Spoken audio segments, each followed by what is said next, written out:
Hello, good morning everybody. आज मी doctor Aparna Kulkarni भाले अनगोशियनच्या interactive session सिरीजच्या तिसऱ्या भागात आपल्या सगळ्यांचं मनपूर्वक स्वागत. आज आपण दोन अतिशय हुशार, प्रेरणादायी, स्मार्ट अशा विद्यार्थ्यांशी भेटणार आहोत. ह्या दोघांशी बोलल्यानंतर आपल्या सगळ्या विद्यार्थी मित्रांना खूप प्रेरणा मिळणार आहे. त्यांचा हा सगळा प्रवास अतिशय एन्करेजिंग असणार आहे. एक मॉरल बूस्ट आणि एक एन्करेजमेंटचा डोस हा विद्यार्थ्यांनाही मिळणार आहे. पालकांसाठी पण ही त्यांची जी जर्नी असणार आहे ती खूप काही सांगून आणि शिकवून. उज्ज्वल आणि अभिषेक या दोघांबद्दल मी तुम्हाला थोडक्यात माहिती देते. त्याबद्दल सांगायला खूप काही आहे, पण थोडक्यात मी त्यांची ओळख करून देते आणि त्यांना इन्व्हाइट करते. अभिषेक कुलकर्णी याने बी केलंय मेकॅनिकल पुणे युनिव्हर्सिटीतनं आणि युनिव्हर्सिटी ऑफ वॉशिंग्टन सिएटल इथून MS केलंय. MS करताना त्याचं स्पेशलायझेशन मेकॅनिकलमध्ये रोबोटिक्स आणि कंट्रोल यामध्ये त्याने पूर्ण केलंय.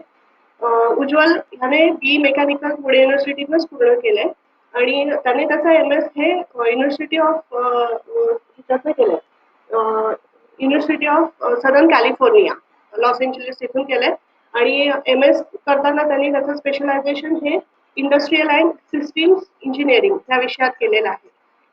अशा या दोन्ही अतिशय हुशार विद्यार्थ्यांना मी आपलं सेशन जॉईन करण्याची विनंती करते. वेलकम उज्ज्वल आणि अभिषेक.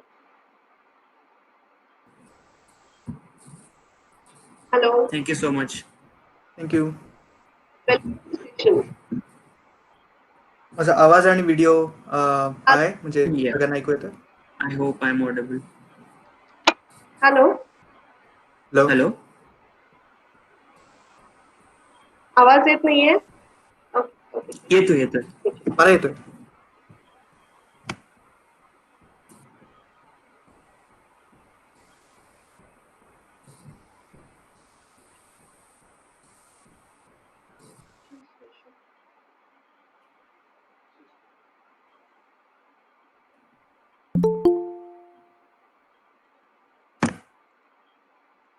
आता येतोय?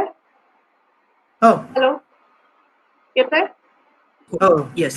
हो येतोय.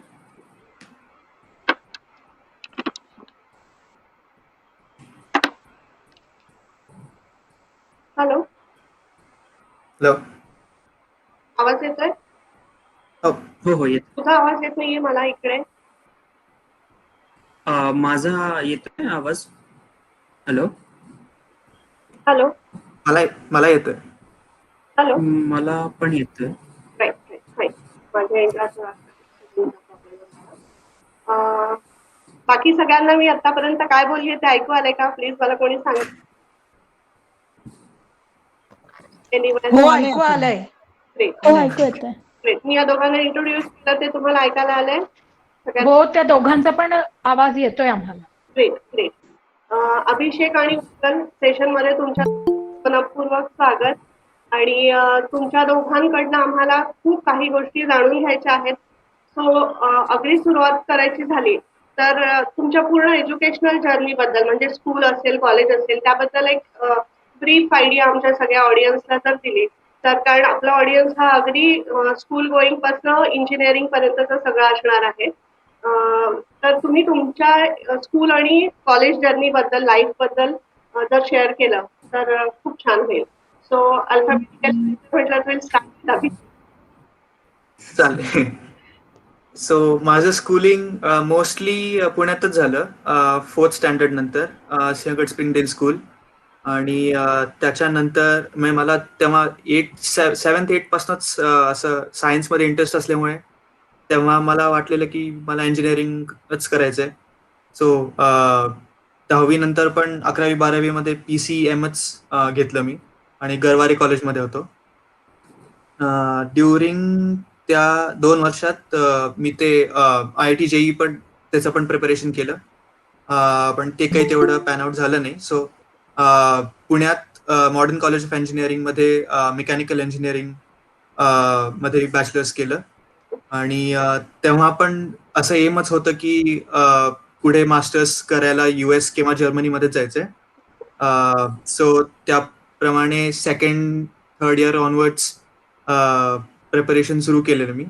आणि मास्टर्ससाठी मेकॅनिकल इंजिनिअरिंगच मध्येच मास्टर्स ऑफ सायन्स आणि युनिव्हर्सिटी ऑफ वॉशिंग्टन सिॲटलमध्ये. आणि माझा कालच लास्ट डे होता, तो काल ग्रॅज्युएट झालो मी. आणि त्यात स्पेशलायझेशन कॉंग्रॅच्युलेशन. थँक्यू. त्यात स्पेशलायझेशन रोबोटिक्स अँड कंट्रोल्स मध्ये झालं माझं. सो आता मी जॉब हंट सुरू झालंय माझं. ग्रेट. हा हा अभिषेकचा नम्रपणा आहे की तो म्हणतो की जेई वर्कआउट नाही झालं त्याचं. त्याला IIT ला हवी ती ब्रांच मिळाली नाही असा सिनारिओ होता. त्याने जेई ऍडव्हान्स फक्त IIT ला हवी ती ब्रांच न मिळाल्यामुळे त्याने इथे मॉडर्न कॉलेजला घेतलं होतं. हा त्याचा नम्रपणा आहे की तो त्याला जास्त हायलाइट करत नाहीये. So we'd like to hear from you Ujjwal. आता तू तुझ्या स्कूल आणि कॉलेज लाईफ बद्दल. सो माझं 10th मी SBI पब्लिक स्कूल औरंगाबाद मधनं केलं. आणि लाईक ड्युरिंग दॅट लाईक माझी बहीण तेव्हा इंजिनिअरिंग करत होती. So I was pretty clear की मला इंजिनिअरिंग करायचंय, पण कुठल्या फील्डमध्ये करायचं तसं माझ्या बहिणीला बघूनच मी हे मेकॅनिकल इंजिनिअरिंग चूज केलं. आणि मी माझं मेकॅनिकल इंजिनिअरिंग पुण्यातनं केलं, JSPM Rajarshi Shahu college of engineering मधनं. आणि माझ्या 3rd-4th इयरच्या दरम्यान मी म्हणजे डिसिजन आधीपासूनच होतं, बट आय टूक a step forward in that 3rd-4th इयरमध्ये. आणि त्यानंतर मी एका वर्षानंतर आणि मी इथे USC ला आलो to pursue my master's industrial and systems engineering मध्ये. It is also related to my bachelor's mechanical engineering आहे. आणि माझं ग्रॅज्युएशन आत्ताच मे मध्ये पीक कोविड मध्ये झालंय. सो ऍक्च्युली झालं नाही, बट ऑन पेपर ग्रॅज्युएट झालोय. सो काँग्रेस. उज्ज्वल बद्दल मी सांगेन की अभिषेक सारखा तोही त्याच्या काही गोष्टी सांगायला शेअर करायला हातवर राखून ठेवतोय. 10वी मध्ये 96% मिळवलेला हा मुलगा आहे. आणि अभिषेक आणि उज्ज्वल ह्या दोघांचाही MS जे आतापर्यंतचं त्यांचं स्कोर आहे ते 4 पॉईंट स्केलवरती त्याचं 3.75 आहे. 3.5 आहे ना उज्ज्वलचं? 3.5 उज्ज्वल हे आहे आणि अभिषेकचं 3.7. सो अशी दोघंही अतिशय करिअरमध्ये एक्सलंट परफॉर्मन्स देणारी मुलं आपल्याकडे आहेत. त्यांच्याकडनं भरपूर आपण जाणून घेऊया. बऱ्याच लोकांना ना तुमच्याकडनं तुमच्या 12वीच्या JEE आणि CETचा ओव्हरऑल एक्सपिरियन्स कसा होता ते जाणून घ्यायला आवडेल. इंजिनिअरिंग कॉलेज आणि कोर्स सिलेक्शन कसं केलं हे आता थोडं ब्रीफमध्ये तुम्ही सांगितलंच आहे. पण एक JEE आणि CETचा तुमचा एक्सपिरियन्स कसा होता? उज्ज्वल, तू काय सांगशील त्याबद्दल? JEE साठी मी पण प्रिपेअर केलं होतं अभिषेक सारखंच, बट सेम काही गोष्टी नाही होत workout. So I had to opt for CET. आणि जसं की मी आधीच डिसिजन घेतलेलं, लाईक माझ्या बहिणीला बघून मी बघायचो लाईक व्हॉट सब्जेक्ट्स ती काय स्टडी करायची. तर मला पण त्यात इंटरेस्ट निर्माण झाला. सो बेसिकली मी माझं फर्स्ट इयर ऍडमिशन माझं इलेक्ट्रॉनिक्स मध्ये होतं, but I was determin to change my branch. तर मी सेकंड इयर मध्ये मी ती ब्रांच चेंज करून इलेक्ट्रॉनिक्स मधनं मेकॅनिकल इंजिनिअरिंग मध्ये आलो. अभिषेक, तू काय सांगशील तुझा JEE आणि CETचा एक्सपिरियन्स कसा होता? म्हणजे प्रिपरेशन करताना तुमचे काय एक्सपिरियन्सेस होते? JEEचं प्रिपरेशन तर मी प्रॉपर केलेलं, पण तेव्हा यंग एज असल्यामुळे ते काही जे प्रेशर वगैरे हँडल करण्याची जी हे असते अबिलिटी असते ती तेवढी नव्हती तेव्हा. सो ते एक मोठं फॅक्टर होतं. पण मग त्याच्यानंतर जेव्हा एकदा CETच्या थ्रू प्रिपेअर करून कॉलेजमध्ये जेव्हा ऍडमिशन झालं तेव्हा त्याच्यानंतर मग ते सगळं सुरळीतच गेलं, म्हणजे काही प्रॉब्लेम तेवढा आला नाही. आणि आता तुम्ही MS ची तयारी कधीपासून चालू केली? मनात काय होतं ते आता तुम्ही शेअर केलं, पण ऍक्च्युअल MS साठी आपण GRE आणि TOEFL या 2 कोर्सेसची आपल्याला तयारी करायला लागते. तर ती कधी सुरू केली? म्हणजे इंजिनिअरिंग करत असताना साइड बाय साइड केली का काय? म्हणजे त्यावरचं प्लॅनिंग तुमचं कसं होतं GRE TOEFLच्या प्रिपरेशन? ओके. GREचं प्लॅनिंग म्हणलं तर ते 3rd इयर मधनं थर्ड इयर सुरू झालं की केलं होतं मी. आणि total GRE preparation time I think 1.5 महिने वगैरे होता. आणि ड्युरिंग सगळं मिड टर्म सगळं ते चालू असतानाच, कारण ते काही असं थांबत नाही कधी, कंटिन्युअसली ते एक्झाम्स असतातच. सो ते 1.5 महिना डेडिकेटेड GRE प्रॅक्टिस वगैरे केली. आणि टोफेल पण 1 आठवडा वगैरे प्रिपेअर केलं. आणि त्याच्यानंतर म्हणजे हे फक्त एक्झाम प्रिपरेशनचं च्या बाबतीत. GREचा क्लास पण मी लावलेला. तो पुण्याची खूप पॉप्युलर अकॅडमी आहे, ओक्स अकॅडमी, तिथे होता. पण त्यांचं तेवढा काही असा फायदा नाही झाला असं मी म्हणेल.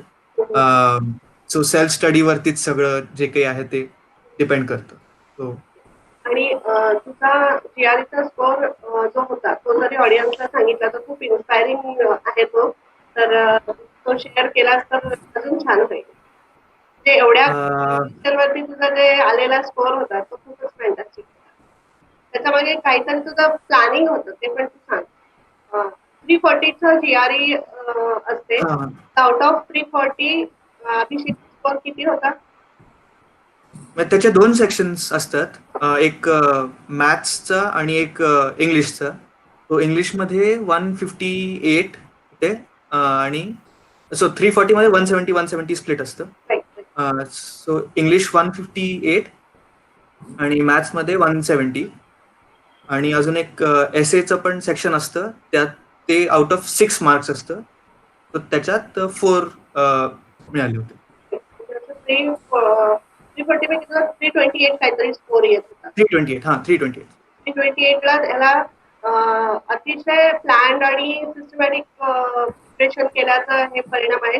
1.5 महिना अभ्यास करून त्याने तो जो 1.5 महिना क्वालिटी स्टडी केला तो अशा प्रकारे टर्नआउट झालेला आहे. आणि फोकस्ड आणि छान एफर्ट्स होते ते. सो आपले जे ऑडियन्स आहेत त्यांना ही खूप गोष्ट काय म्हणतात ना समजून घ्यायला हवी की विथ फुल डेडिकेशन आणि फोकसने आपण अभ्यास केल्यानंतर किती छान रिझल्ट मिळू शकतात. उज्ज्वल, आम्हाला तुझ्याकडनंही ऐकायला आवडेल की GRE आणि टोफेलच्या प्रिपरेशनचा तुझा पॅटर्न कसा होता, तुझा एक्सपिरियन्स कसा? नक्की. जसं अभिषेकने सांगितलं, मी पण माझ्या थर्ड इयर इंजिनिअरिंग मध्ये मी दिलीप ओक्स मध्ये क्लास लावलेला. बट मी एक्झाम इमिडिएटली नव्हती दिली. So at the end of 4th year मी ती एक्झाम दिली आणि माझा स्कोअर 304 होता आउट ऑफ 340.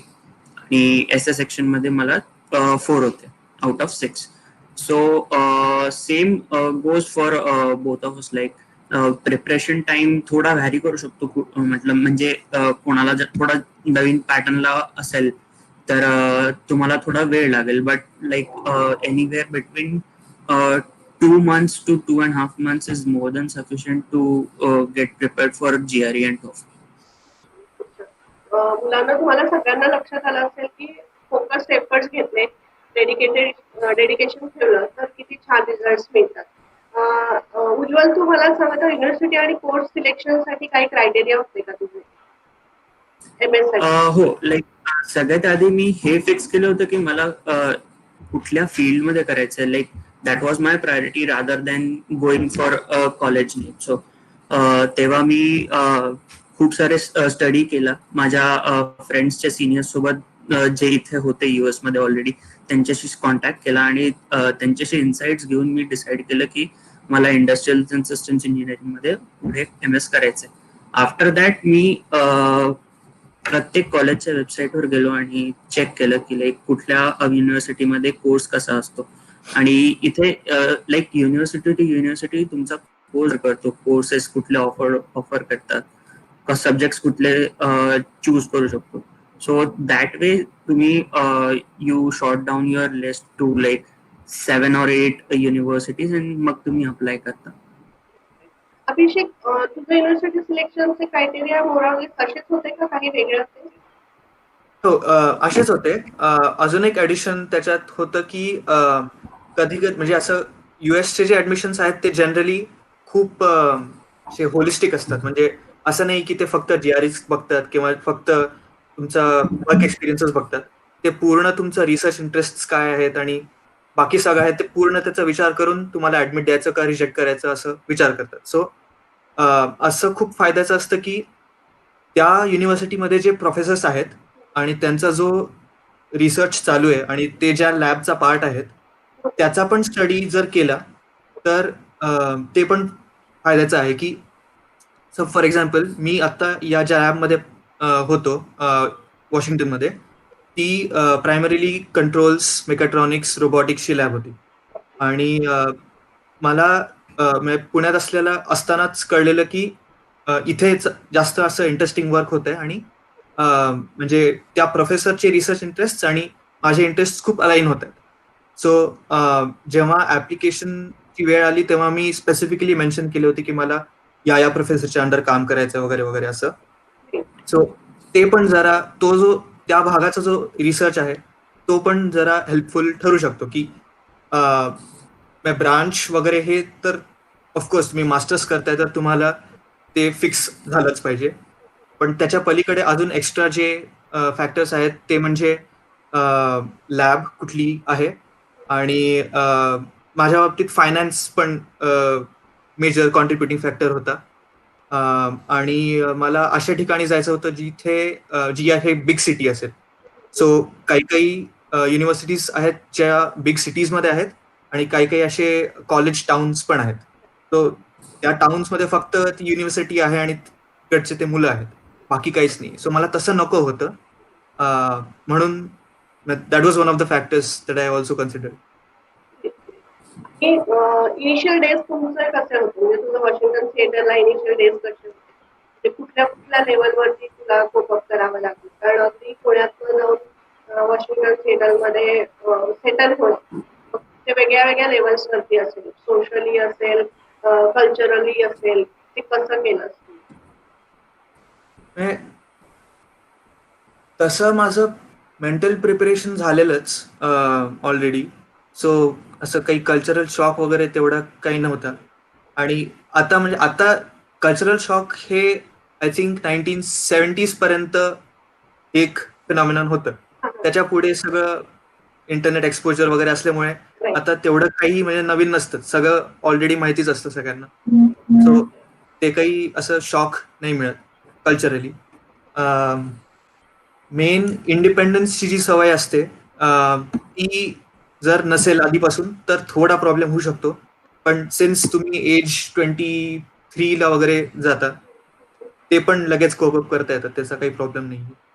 आणि बाकी सोशली म्हणायचं झालं तर प्रत्येक युनिव्हर्सिटीचं इंटरनॅशनल स्टुडंट काउन्सिल किंवा असं काहीतरी असतंच.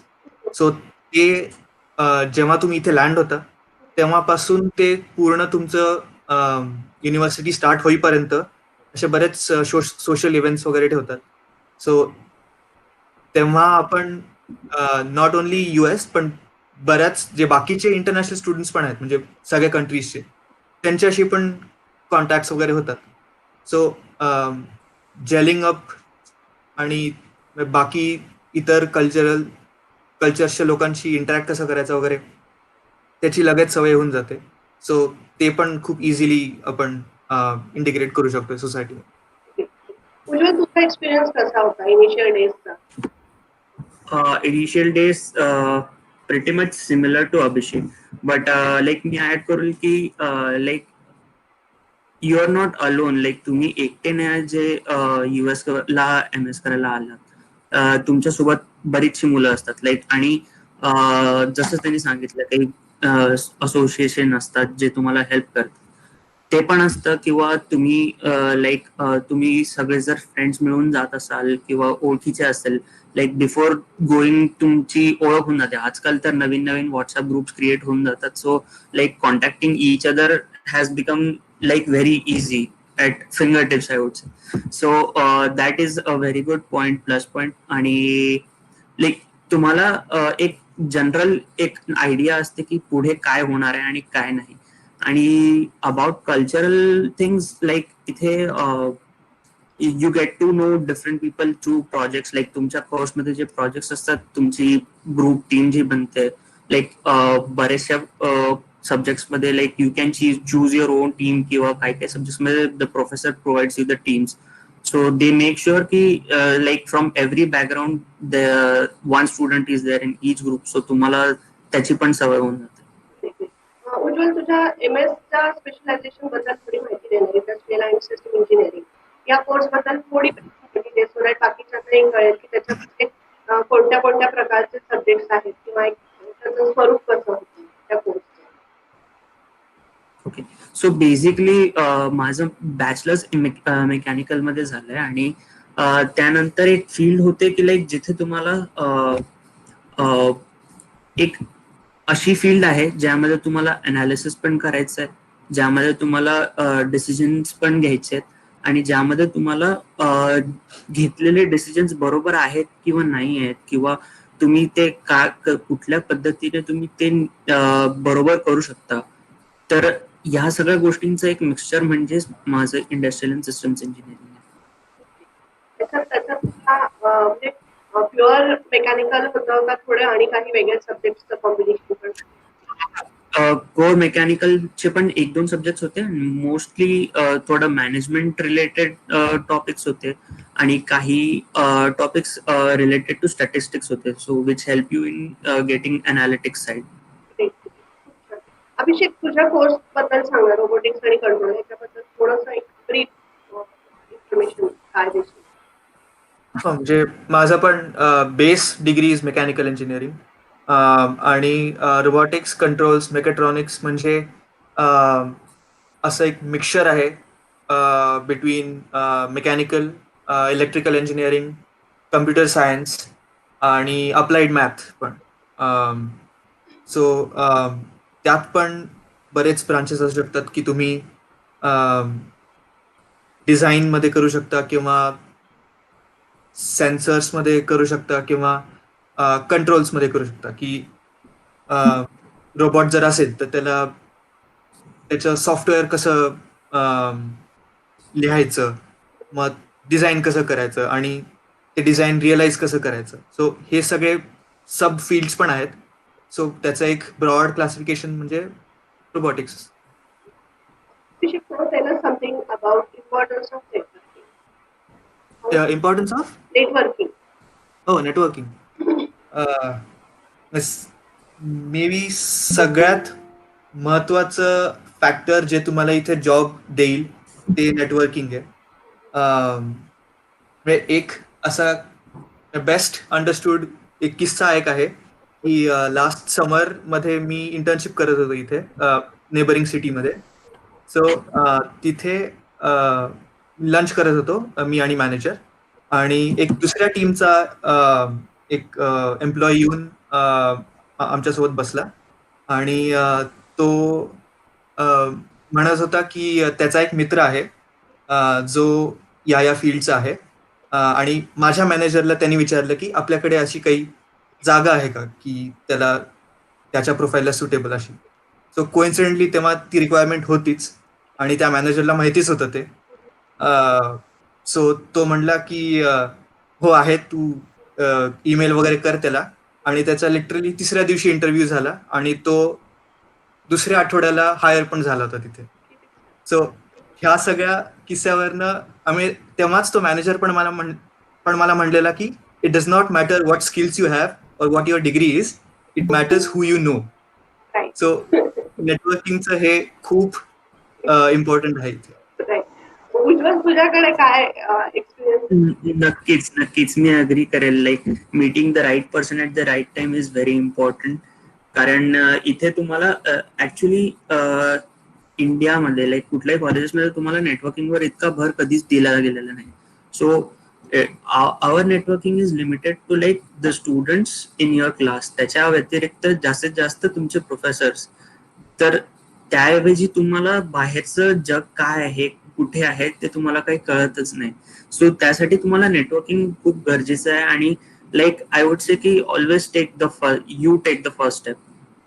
म्हणजे कुणी असेल, लाईक साधं कन्व्हर्सेशन इनिशिएट करायची गोष्ट असेल, you do it. Like you never know की तुम्हाला कधी बेनिफिट होईल त्या कन्व्हर्सेशन मधनं, जसं की अभिषेकने एक्झाम्पल दिलंच आहे.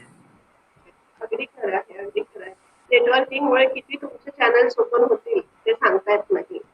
किती ऑपॉर्च्युनिटीज ते डोअर्स तुमच्यासाठी असतील ते सांगता येत नाही. So one should always go for networking positively, सगळ्या गोष्टी बघायला पाहिजे. आता तुम्ही दोघंही मला सांगा, आपल्या इथे आता आपण जे प्रोजेक्ट करतो, इंटर्नशिप्स करतो, वर्कशॉप्स करतो, हे सगळा हा अनुभव तुमच्या पाठीशी होता आणि तिथे गेल्यानंतरही तुम्हाला इंटर्नशिप करायला लागल्या, तिथेही प्रोजेक्ट केले, तर दोन्ही मधला अनुभव कसा, दोन्ही ठिकाणच्या दोन्ही गोष्टींचा अनुभव? पण स्टार्ट करू. ओके. सो बेसिकली आपल्याकडे लाईक तुम्हाला एकच मेजर प्रोजेक्ट असतो. आय थिंक आता सध्या पुणे युनिव्हर्सिटीमध्ये थर्ड इयरला एक मायनर प्रोजेक्ट पण असतो. सो त्याबद्दल मला एवढी कल्पना नाही. सो बट माझ्या बॅचमध्ये असं होतं की लाईक बीईला असताना एक फायनल इयर प्रोजेक्ट असेल, दॅट्स इट. सो म्हणजे माझा कंपनी स्पॉन्सर्ड प्रोजेक्ट असूनही like in the end it was like just like manipulation of some things, like getting into the report. It's not like getting right into the core of your problem and getting the solution. So over here तसं नाहीये. भले तुम्हाला real scenarios नसतात, like you are not necessarily assisting a company, but like in virtual you find solutions, you find a problem and you find the solution. So त्यामध्ये तो एक major difference होता projects मध्ये जो मी इथे नोटीस केला. उज्ज्वल, correct. अनुभवानंतर अभिषेक तू काय सांगतील, कसं तुझा भूमिका? Same experience. माझा पण फक्त एक फायनल बीई प्रोजेक्ट होता. आणि तो बीई प्रोजेक्ट म्हणजे मी आता जर विचार केला तर या लेवलला जर मी तो हातात घेतला प्रोजेक्ट तर मी एका आठवड्यात संपू शकतो. पण तोच प्रोजेक्ट आम्ही बिकॉज तेवढं सुपरविजन नसतं आणि बिकॉज तेवढी रिक्वायरमेंट नसते, आम्ही तो प्रोजेक्ट 6 महिने स्ट्रेच केला होता विदिन 4 पीपल. सो म्हणजे ही लेवल आहे. आणि तेच इथे खूप स्टार्क डिफरन्स आहे. इथे आता फॉर एक्झाम्पल माझं जे थिसिस होतं ते सोलली माझं आणि प्रोफेसरचं काम होतं आणि त्यात पण प्रोफेसरचं एवढंच काम होतं की मला डिरेक्शन देणं. बाकी सगळं रिसर्च, सगळ्या इक्विपमेंटचं प्रोक्युअरमेंट वगैरे सगळं त्याचा इन्चार्ज मीच होतो. आणि त्याच्यामुळे एक्झॅक्टली इंडस्ट्रीमध्ये कसं मला एक्सपिरियन्स येणार आहे की I have to take charge आणि I have to make things work. So त्याचा एक्सपोजर मिळतं, प्लस इंडिपेंडंट रिसर्चचं पण एक्सपोजर मिळतं. सो तुम्हाला इंडस्ट्रीमध्ये जायचं असेल तर त्याचं पण एक्सपिरियन्स येतो आणि पुढे कंटिन्यू करून पीएचडी करायचं असेल तर त्याचाही एक्सपिरियन्स येतो. आणि हे होल पॅकेज जे आहे रिसर्चचं ते खूप म्हणजे चांगलं इंजिनियर बनवतं आपल्याला. सो डेफिनेटली खूप वास्ट डिफरन्स आहे. तुम्ही दोघंही जण दोन अनुभव घेतलेले आहात. ते दोन अनुभव म्हणजे तुमचं नॉर्मल युनिव्हर्सिटी लाईफ आणि कोविड मधलं युनिव्हर्सिटी लाईफ. सो ह्या दोन्हीही सिच्युएशनला तुम्हाला फेस करायला लागले किंवा एक्सपिरियन्स करायला लागले, तर काय फरक जाणवला? आधी प्रायर टू कोविड तुमचं युनिव्हर्सिटी लाईफ कशी होती आणि कोविड सिनारिओ मध्ये काय त्याच्यामध्ये चेंजेस झाले युनिव्हर्सिटी लाईफ मध्ये? आणि आता तुम्ही या स्टेजला आहात की जिथे तुमचं संपलेलं आहे, एज्युकेशन संपलेलं आहे आणि आता जॉब मीटिंग सुरू करणार तुम्ही ऑब्व्हियसली, तर त्यासाठी युनिव्हर्सिटी काय हेल्प करते का? हो, तसं इथे म्हणजे आपल्याकडे जशी प्लेसमेंट अशी कन्सेप्ट असते तसं इथे नाहीये. म्हणजे ॲटलिस्ट माझ्या ज्या सगळ्या मित्र आणि माझी जी युनिव्हर्सिटी आहे त्याच्यातून तरी ऐकण्यात असं आलं नाहीये की प्लेसमेंट अशी कॉन्सेप्ट आहे. पण नक्की दर सेमिस्टर किंवा दर क्वार्टरच्या ड्युरिंग एक करिअर फेअर हे नक्की असतं. आणि ते म्हणजे डेडिकेटेड एक दिवस असतो जेव्हा मोस्टली नेबरिंग कंपनीज येऊन त्यांचं मार्केटिंग करतात आणि तो एक चान्स असतो की आम्हा स्टुडंट्सचं नेटवर्क वाढवायला. सो त्यांचे जे कंपनी रेप्रेझेंटेटिव्ह असतात ते येऊन तिथे स्टॉल असतो त्यांचा आणि आपण त्यांच्याशी जाऊन बोलू शकतो आणि आपला रेझ्युमे देणं वगैरे ते सगळं करू शकतो. सो ते एक चांगलं मीडियम आहे की कम्युनिकेशन कसं करायचं आपल्या क्वालिफिकेशनचं आणि आपल्या बॅकग्राऊंडचं. सो ते एक नक्की चांगलं फॅक्टर आहे. बाकी कोविडमुळे तसा ड्रास्टिकली खूप फरक पडलेला आहे. अं, आणि मी सध्या तेवढा अजून अं, त्याचा प्रॉब्लेम मला अजून सुरू झालेला नाहीये. अं, पण तो मी एक्सपेक्ट करतोच आहे जॉब हंटिंगसाठी. ऍक्च्युली तो त्याची युनिव्हर्सिटीकडनं काही ऍडिशनल मेजर्स घेतलेत का जॉब हंटिंगसाठी या कोविड सिनारिओ असा माझा विचारण्याचा उद्देश आहे. हो. नाही, तसं काही नाही. ऍडिशनल हेल्प किंवा ऍडिशनल मेजर्स काही नाही. नाही, म्हणजे त्यांच्या हातात फक्त हेच आहे की रिसोर्सेस उपलब्ध करून देणं, जे आहेत की म्हणजे ते ईमेल लिस्टचा आम्ही एक पार्ट असतो की बाबा इथे इथे रिक्वायरमेंट आहेत, अप्लाय करा वगैरे. पण याच्या पलीकडे तसं पाहायला गेलं तर त्यांच्या हातात पण काहीच नाहीये. सिच्युएशन जी आहे त्याच्याप्रमाणे त्यांना युनिव्हर्सिटीला पण वागावं लागतं. प्रज्वल, तुझ्याकडे इन्फॉर्मेशन आहे का रिगार्डिंग दिस सिनारिओ? हो, लाईक जसं अभिषेकनी सांगितलं आपल्याला की करिअर फेअर असतं, इथे प्लेसमेंट नावाचा काही प्रकार नाही.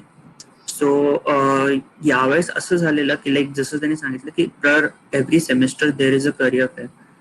तर यावेळेस नक्की मार्च पासनं ते आय थिंक एक करिअर फेअर होता, like that was due in mid March, आणि तेव्हाच सगळे क्लासेस ऑनलाईन शिफ्ट झालेले.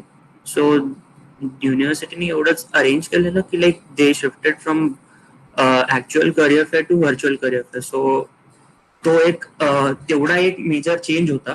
बाकी तर सगळं सेम आहे, नथिंग डिफरंट और नथिंग न्यू. तुम्ही दोघे जण दोन वेगळ्या भागात आहात म्हणून मी प्रत्येक वेळेस जाणून घ्यायचा प्रयत्न करते की तुझ्या एरियाला काही ऍडिशनल आहे का, म्हणजे लॉस एंजलिस पासून आणि सिएटल मधून. तर मला आता तुमच्या दोघांना एक विचारायचं आहे की आपल्या इथल्या विद्यार्थ्यांनी तिकडे शिक्षणाला येताना किती स्ट्रॉंग आणि प्रिपेअर्ड राहायला हवं at every front by all means. तुम्ही काय त्यांना सल्ला द्याल? उज्ज्वल? मी स्टार्ट करून सांगेन. पहिली गोष्ट तर हे डिसिजन तुमचं स्वतःचं असलं पाहिजे.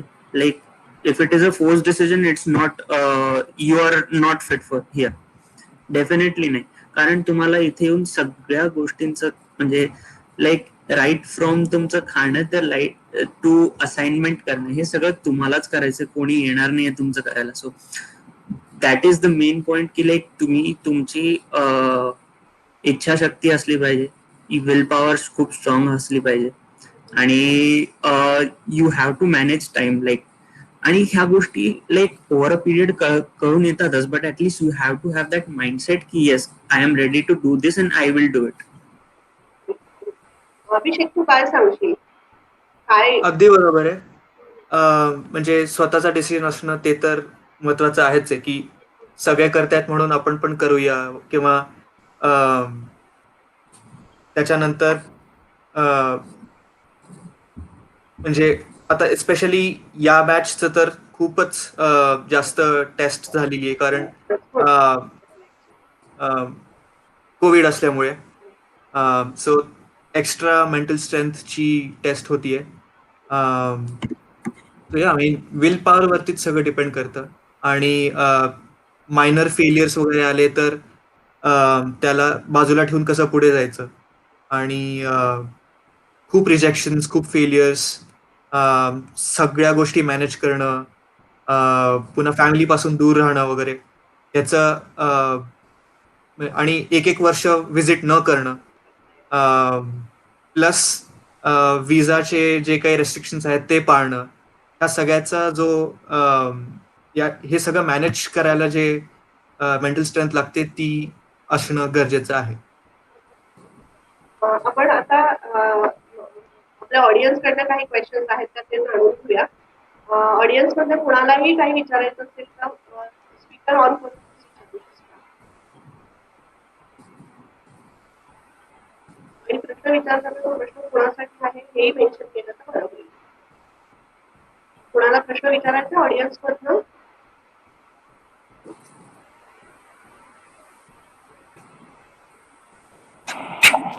Hello, can I ask? हा, बोला. Sure. Yeah, like you said, if we do masters from US, it definitely builds our resume and network. But what if we start from undergraduate level as well? Will that help us more in network building and making our resume stronger? Definitely, Yeah. definitely, definitely.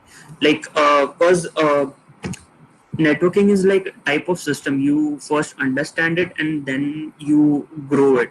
So if you do it right from your bachelor's, it's a very plus point. You know the basics, and when you come here, you just apply your theories and just go out and grow your network. पण हा प्रश्न आयुषीने विचारलेला, Ayushi BTech करायला तिकडे मॅसेच्युसेट्सला येते, already तिचा एक Oh, semester आहे आणि आता जानेवारी ती फ्लाय होतीये, तर तिला अंडरग्रॅड करण्यासाठी तिथलंच प्लॅटफॉर्म मिळतंय, तर त्या त्या पॉईंट ऑफ व्ह्यूने काय तुम्ही सांगाल तिला सल्ला? मला okay, कळलं नाही okay. क्वेश्चन. अपर्णा मावशी. अं, हा प्रश्न जो विचारला होता आता आयुषीने विचारलेला, की बीटेक करायला तिकडे येते आता मॅसेच्युसेट्स ओके.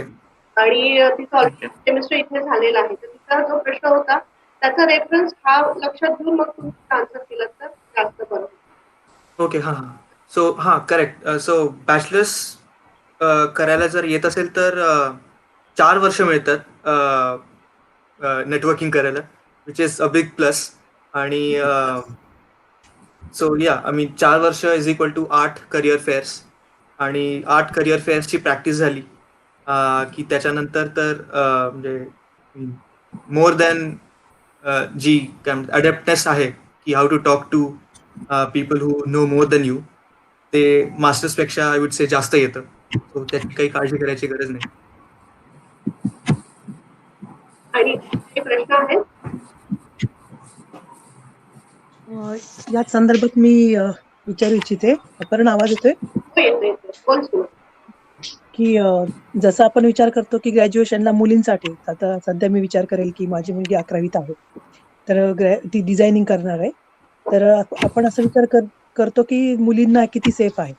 तर याबद्दल तुम्ही काय सांगाल दोघं, की ग्रॅज्युएशनला ओके की पोस्ट ग्रॅज्युएशनचं ठीक आहे, किंवा या दृष्टीने आणि डिझायनिंगच्या दृष्टीने काय, असं पुढे आपण बोलूयात. पण एक विद्यार्थी म्हणून काय वाटतं विद्यार्थ्यांच्या, तरी मुलगी म्हणून? काउन्सिलर म्हणून मी नक्कीच सांगेल की अंडरग्रॅडला जाताना जेंडर बायस राहून चालणार नाहीये. मुलगा असो मुलगी असो, तुम्ही जाऊन शिक्षण घेतलंच पाहिजे.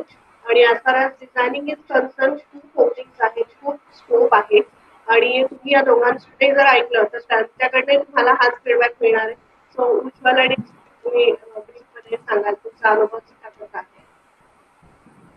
म्हणजे हो. हा फरक नाही होणार आहे ती. नाही, नाही, नाही. बिलकुल नाही. सो सेफ्टी जर म्हणलं तर इथे 100% सेफ आहे. खूप प्रोव्हिजन्स आहेत इथे की सो फॉर एक्झाम्पल आता युनिव्हर्सिटीमध्ये असं असतं की सपोज रात्री 7च्या नंतर जर तुम्ही थांबलात युनिव्हर्सिटीमध्ये, तर आमच्या इथे 7 नंतर डेडिकेटेड बस सर्व्हिस सुरू होते फक्त युनिव्हर्सिटीच्या स्टुडंटसाठी, आणि ते तुमच्या घराच्या दारापर्यंत सोडतात. आणि ती जी सर्व्हिस आहे ती रात्री 2 पर्यंत चालते. सो तुम्ही कितीही लायब्ररीमध्ये थांबला तरी सेफ्टीच्या दृष्टीने काहीही प्रॉब्लेम नाहीये. सो तो वन ऑफ द कन्सर्न्स असेल तर त्याची काही काळजी नका करू. आणि कुणाला काही प्रश्न आहे?